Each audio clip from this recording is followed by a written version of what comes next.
Today I'm taking the time to answer some of the most common Valorant questions that I have seen on YouTube, Reddit, and Google. If you're somebody that's new to the game, hi, my name is Mexx. I've been playing this game for 4 years. There's definitely something wrong with me at this point. But anyways, I've been compiling some of the questions that I've seen that come up, and I figured today I'd take the time to answer these questions. They're rather small questions that I didn't think deserved their own individual video, or are questions that I have wanted to answer in a separate video, but I just haven't figured out how I want to do that, so I figured I'd throw them all in here today. What is the best way to farm XP?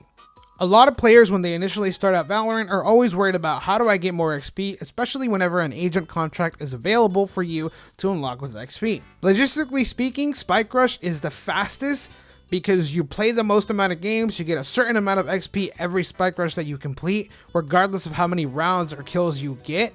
Arguably, it's the most boring method to do it though. Unrated rewards the most depending on number of rounds played and how many kills/assists you get. To be honest though, those unrated matches can go on for a long time, so depending on how much time you have available, you might prefer to do a swift play or a spike rush. My best advice, play with friends, queue up with strangers. That's the best way to enjoy this game, and you won't focus so much on how many kills you're getting, on how long the game is. Instead, you'll be focusing on improving or having a good time with whoever it is that you're playing with. What is the best gun? To be honest, there really isn't one certain answer. There's a couple of favorites that I have and a couple of I would recommend if you're starting. On the pistol side of things, I would always recommend the Ghost. Being able to learn how to tap through a handgun is arguably one of the easiest methods to get that habit down. A lot of people gravitate towards the Frenzy. I know I did initially when I started, but that can be a slippery slope to getting used to spraying, and the Frenzy, to be honest, isn't as good as it used to be. When it comes to the submachine guns, and overall the lower end weapons in Valorant, the Spectre is by far the most popular gun. This, however, is a double-edged sword in my opinion.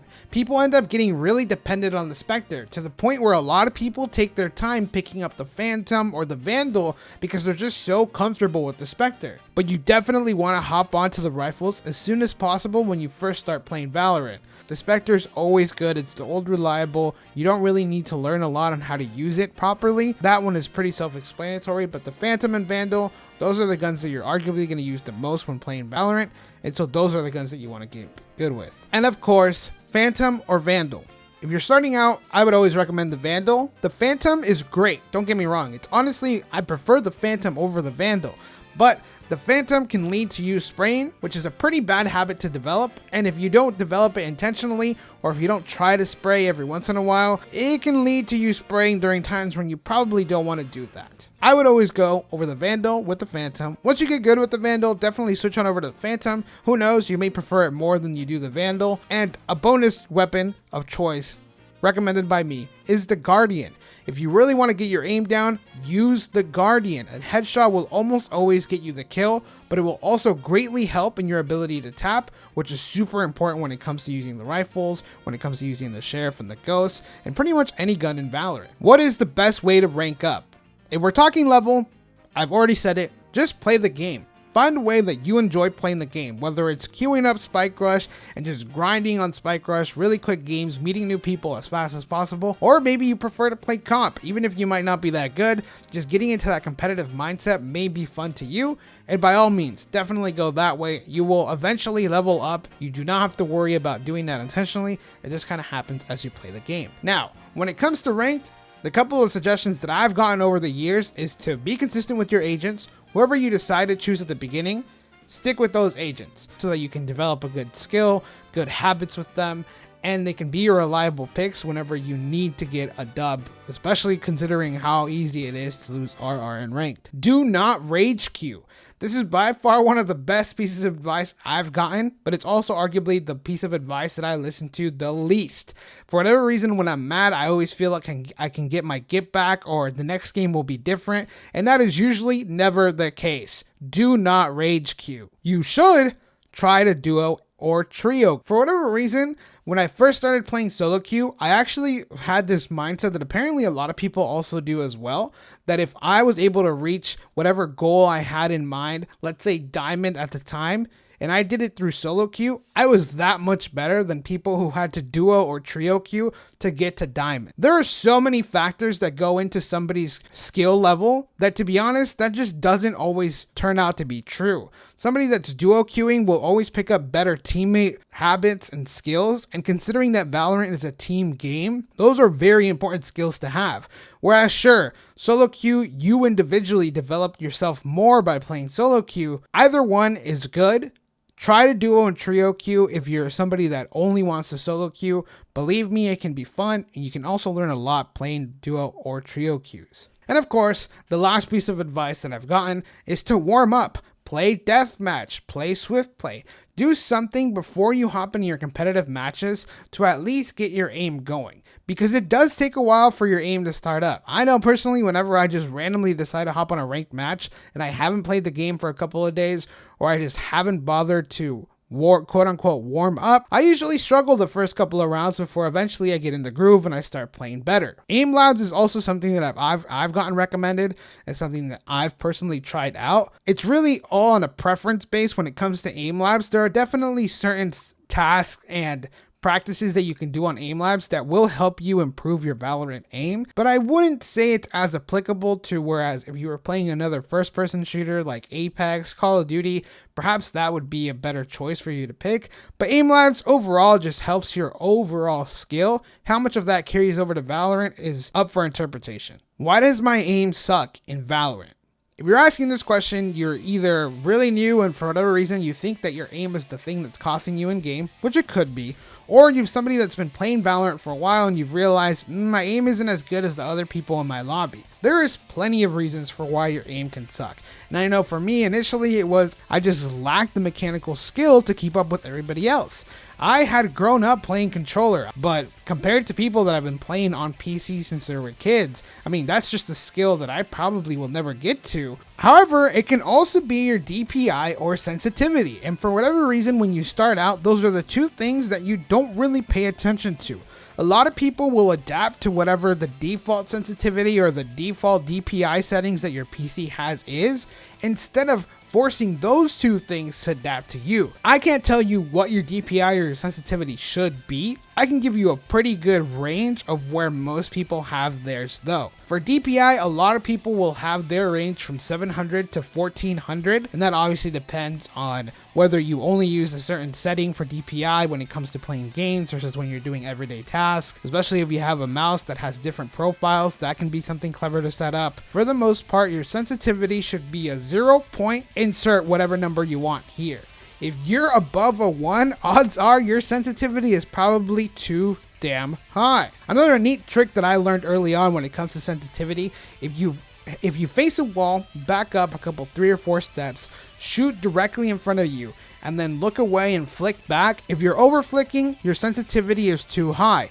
If you're under flicking, your sensitivity is too low. What is the best crosshair? This is a very common question that a lot of people have, and I think it's because a lot of people think that suddenly if you're using a different crosshair or a specific crosshair, you become that much better. But to be honest, there isn't just a one solution fits all either when it comes to a crosshair. My recommendation, try different ones out. Yes, a crosshair can negatively affect you and it can also positively affect you. Every person has different preferences when it comes to their crosshair. So I would just try it out. Look up a website online. There's a bunch of databases that people have where community members themselves input their own crosshair settings so that you can try them out. And now that they have the option to import and export crosshair profiles on Valorant, it's become significantly easier for you to find a crosshair that works for you. Is solo queue worth it? This is one of the questions that I get the most. As a former solo queuer, let me just say that some people don't have another option when they start. I know when I started playing this game, I started playing because of friends. But over time, those friends stopped playing as much as I was. And I wanted to continue improving in this game, so I had no other choice but to solo queue. And don't get me wrong, it can definitely be fun, and you definitely learn a lot. But the one thing that I've learned over the years is that it shouldn't be the only thing that you do. You want to play with other people. And you don't just want to play with other people when you're playing on unrated, But queue up with friends when you're playing ranked. Make friends and queue up with them when it comes to ranked. Playing only solo queue when it comes to ranked can definitely have a very hard mental toll on you, because you're bound to come across toxic people. Our community gets toxic and more toxic every day. Try to have different experiences, queue up with other people. It's definitely worth it because you get a lot of experience and you get to individually feel satisfied that you are improving. But it shouldn't be the only thing that you do. What is the best solo queue agent to play? When you start, you're probably playing an initiator, and I think that's a pretty good place to be at. But ultimately, you want to strive towards playing a controller or a sentinel. A controller has a very big impact on the map. And if you're solo queuing, playing smokes is going to be one of the best roles for you to have, because you get to dictate how the map plays out. A sentinel is pretty easy to pick up. At the end of the day, you're just learning how to lock down, how to defend a certain site. And the more you play a sentinel, the better you understand their abilities, the easier it is for you to defend a site. Obviously, I didn't bring up a duelist. Definitely feel if you think your aim is really good or you think you're hard stuck, try a duelist out. A duelist is not that difficult to pick up. You're playing very individually. You're playing for yourself. At some point especially if you play a couple of years, you will probably learn how every role functions, and you might even have a certain main for each role. But initially, when you start out, try to get really good with 1 or 2 roles, ideally 2, so that you have some variation. And then within those roles, if you want to play different agents, definitely try them out. Is there a best time to play ranked? I've heard over the years that morning lobbies are good. I personally don't have the opportunity to hop on in the morning before work, so I've never really played in the morning. I don't think I've heard that many people talk about having bad experiences in the morning. Now, a lot of people that play too late in the evening or late at night, those are the people that you do hear a lot of bad experiences with. I don't think the time that you play in the day really matters. I think you should be able to play whenever you want or whenever you're able to. What is the best server to play on? So here in NA, I don't think there's specifically a best server to play on. In general, the rule of advice that you should follow is to play on the server that you have the best ping on. The reasoning for this is because ping plays a lot of different variables when it comes to Valorant. And if you have really bad ping, I mean, I'm sure you've had a teammate that just lags out randomly or spikes to 1,000 ping during a match, and that can cost you in certain situations. Stick to whatever server you're closest to. All servers have toxic players. Regardless of what server you're on, you're bound to bump into toxic players. But also remember that all servers have good players as well. It's all random. You can't control it. So don't worry about what server you're playing on or what time you're playing on, especially when it comes to ranked. Just play whenever you want to and wherever you can. That's it for the frequently asked questions for Valorant. If you have other questions, feel free to drop them down below in the comments. I will see you all for the next video.